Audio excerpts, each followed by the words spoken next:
belajar bahasa Indonesia makin cinta Indonesia. Dalam kehidupan sehari-hari, kita tidak bisa lepas dari hubungan sosial. Hal ini dimulai dari keinginan untuk bertanya, yang merupakan hal penting untuk kita semua, yang akan menjadi solusi untuk menjalin hubungan sosial dengan baik dan benar.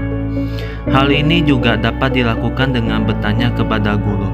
Mengapa demikian? Karena merupakan satu di antara awal pembelajaran yang akan mencoba untuk bertanya yang baik dan benar.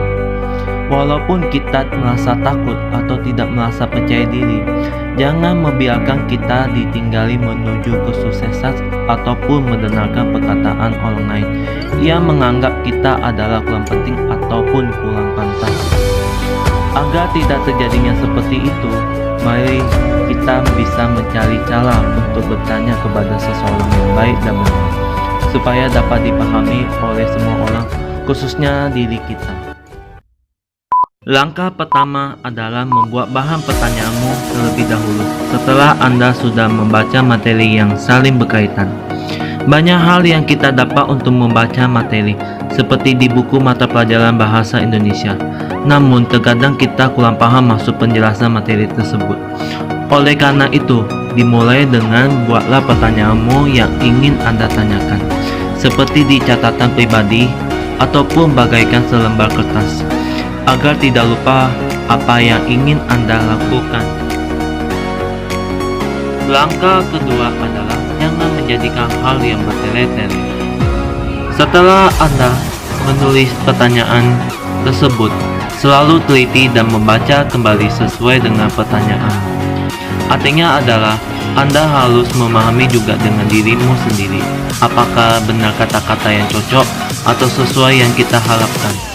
Hal ini dapat mempermudah dalam membuat kalimat yang baik dan benar sesuai EYD atau ejaan yang disempurnakan.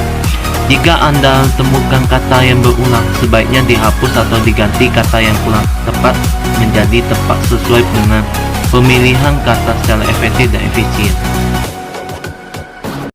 Langkah yang ketiga, jadikanlah pertanyaanmu dengan singkat, logis, dan mudah dipahami oleh semua orang.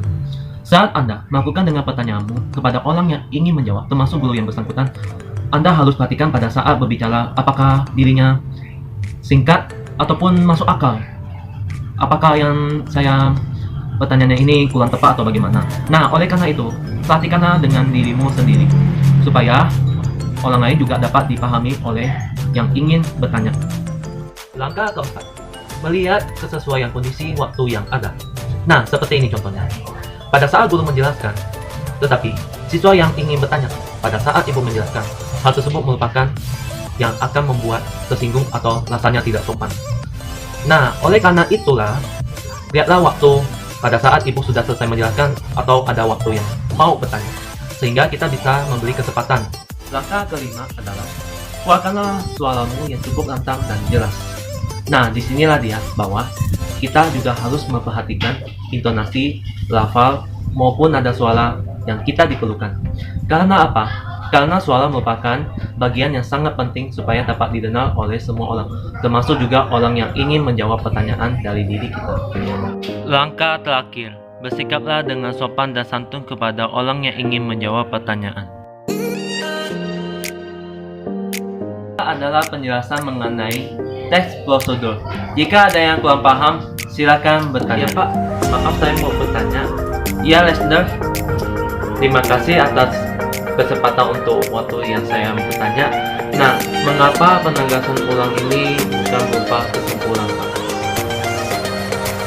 Nah begini, penegasan ulang ini bukan berupa kesimpulan. Sudah saya beritahu sebelumnya bahwa penegasan ulang itu adalah bagian penutup dari pelaksanaan tes prosedur itu.